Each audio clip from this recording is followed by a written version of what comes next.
Hello friends, welcome to this new episode on cricket. Today it's a birthday special.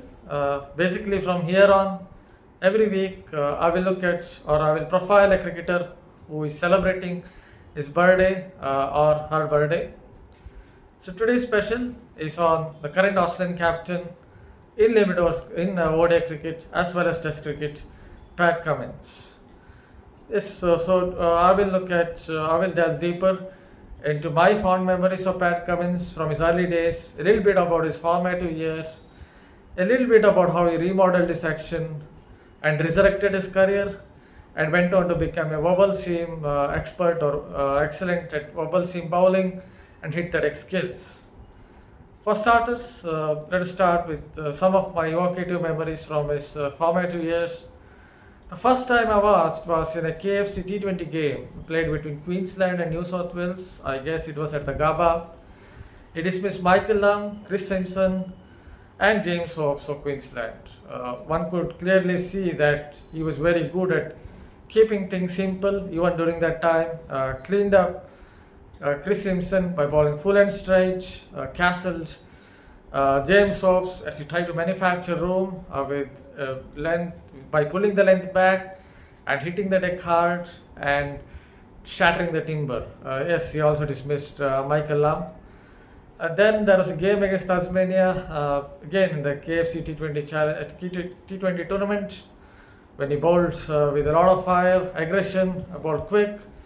But right through the tournament, the one interesting aspect was he was always smiling. He seemed like a smiling assassin, basically an archetypal Australian fast bowler, because you don't expect an Australian to smile so much. Basically, at that time itself, he had gained a fan club. I remember a banner during that Queensland versus New South Wales game, which basically went on the lines like Pat Cummins fan club, we love you. So then I also recall the Sheffield Shield game played between New South Wales and Tasmania. It was basically the Sheffield Shield final of 2010-11. He went on to bowl as many as 65 overs. That told something about how much of a lion-hearted fast bowler he was even then. He had an interesting battle in that match against Ed Cowan, who went on to play for Australia, the left-hander. Ed Cowan kept cutting him. Pat Cummins bowled from over the wicket, he cut him. Pat Cummins went round the wicket, again ushered in the cut, or again brought out the cut shot, rapier like cut stroke. But not for one moment, based on whatever little I've seen of this game via highlights, not for once it seemed like Pat Cummins was going to give up. He had that never say die attitude which served him well over a period of time. He took some 2-3 wickets in that match, but more importantly, he bowled with a lot of heart, he bowled with a lot of grit. Tasmania, unfortunately for New South Wales, went on to win that match and the final, but Pat Cummins still showed his class and quality. Then yes, he played in the Champions League. I remember him getting Cape Cobra's Herschel Gibbs out. Then obviously a lot of them would have watched him play that Wanderers test where he took 7 wickets, 6 in the second innings, and with fading light around scored those important 13 runs second innings to take Australia home. Yes, in between, also sandwiched between that was that ODI series, limited over series against South Africa. In his debut match, he got Jack Ellis out, inside edged onto the stumps again. The pace was around 145 clicks. Then he got Dumney with a delivery that was angled away. Dumney could only edge it, really nipped away a lot, could only edge it to the slip corner. So all these things, all these pointers tell us that here was a young tearaway fast bowler who just bowled as fast as he could. He was just 17 or 18 at that time, just didn't bother about control, or he didn't really think about anything else, about maybe a swing, that skill or this skill, and that served him well. Unfortunately, injuries were about to curtail his career, or about to put a question mark on his future at that time. So he had a heel injury around 2011 after that tour of South Africa. Then he played in the T20 World Cup in 2012. Again a Champions League That was followed by Champions League, but that was followed by a stress fracture of the back. That is when it basically injuries started to really bother Pat Cummins. The very next year, he came back in August 2013 or around that time. He had another stress fracture of the back, worked a little bit with Dennis Lilly, then came back, played a little bit of BBL. By 2015, obviously, he went on to play in that 2015 World Cup, which Australia went on to win. But he was more of a limit over specialist by then. Once more, he was recalled for the Ashes in 2015 in place of an injured Ryan Harris. As bad luck would have it, Pat Cummins had another stress fracture of the back. So by then, basically, a lot of experts, a lot of former cricketers were questioning his future, whether his body would really hold up. But something was about to change. He went and he took the help of Dennis Lilly, the great Australian fast bowler, and that is when Pat Cummins took the first steps in relation to resurrecting his floundering career, or in relation to resurrecting his injury-prone career. In this chapter, let us see how Pat Cummins was able to rectify the problems in his action or the biomechanics. So what was happening with his biomechanics, or what was wrong with his bowling action? In a short, or in a nutshell, his arms and legs were moving toward from left to right, and his shoulder was going more towards the left. So there was a lot of twisting, counter rotations happening. Here he came under the tutelage of Lilly, and with his help, he was able to rectify his bowling mechanics in such a way that everything was aligned towards the batsman.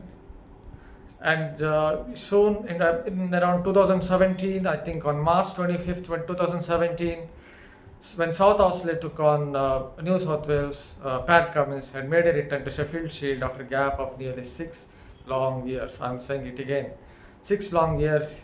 6 long years he was playing a first-class match. In this game, he went on to take 8 wickets, 7 or 8 wickets. I remember a couple of dismissals. One was Callum Ferguson, yes, a very prominent member of the South Australian side who also played for Australia briefly. This was a back of a length delivery that nipped back from short of a length and took the edge of Ferguson to the slip corner. It basically hit the bat very hard. This turned out to be a quintessential way of taking wickets for Pat Cummins in the near future. But coming back to this game, in this match he bowled a lot of overs and showed that he was ready to play Test cricket again. And soon he was picked as an injury replacement during the tour of India. In this game, there's one more point to notice. That was about Pat Cummins' action. It seemed to have changed so much that his release point was more like 11 o'clock release. So from someone who was mostly angling it away from the right-hander, which he was now dependent on all those nip backers, maybe the odd one straightening of the seam.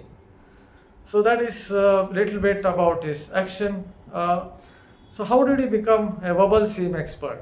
This is something that we'll look at in the next chapter. In this latest installment, we are going to look at how Pat Cummins became so good at wobble seam. So if you look at Pat Cummins' style of bowling, he can't really swing the ball much conventionally, as we know, because a part of his middle finger was ripped off. Yes, there's a story behind it if you really want to hear. Here was this 4-year-old Pat Cummins, the kid, who came to his home with a lot of lollipops, wanted to show it to his sisters, to his brothers. He showed it to all of them. Then he went towards the youngest sister who was in the bathroom, and I think he just knocked the door, went in and showed the lollipop. She perhaps got a little bit angry, slammed the door on him, and that is when part of his middle finger was ripped off. But somewhere this little bit of this unfortunate incident seems to have helped Pat Cummins, because there's a school of thought that it gives him a different release feel when he's about to release the ball. Always remember, for a lot of bowlers, for pace bowlers, it's the middle finger which is the last contact with the ball. But for Pat Cummins, it's more like the forefinger. So somewhere it perhaps gives him a little bit of different release feel when he is pushing the ball out. So what about him becoming a wobble seam specialist? So what he basically does is sometimes he holds both his fingers on the leather part of the ball. On occasions, one finger on the gripped seam and the other one on the leather. So yes, both types of wobble deliveries. One that mostly comes into the right-hander, the one that kind of leaves the right-hander. So the batter is kind of always confused as to which way the ball would go after pitching.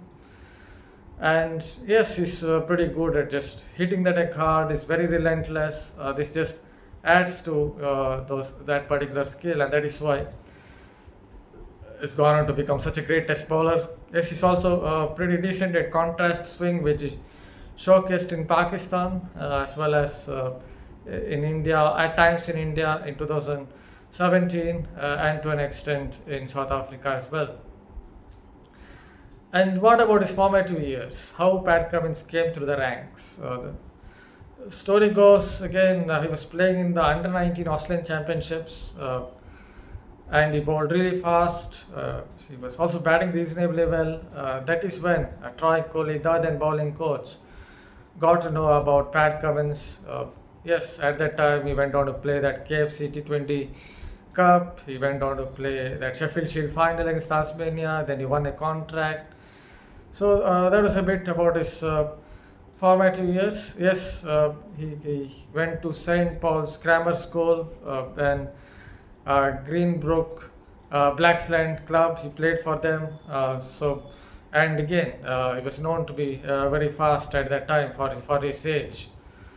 So that is it about Pat Cummins, how he resurrected his career, about how he came through the ranks, about how he modified his action, and also a little bit about my evocative memories of Pat Cummins. So you know what happened next. Pat Cummins went on to become a very good captain for Australia, lifted the 50-over World Cup trophy, went on to become a great test bowler, one of perhaps Australia's 3 or 4 greatest test paces of all time, or at least since World War II. So how do you think about this video? If you like it, subscribe to our channel, Ref Sports. Thank you for going through this long video.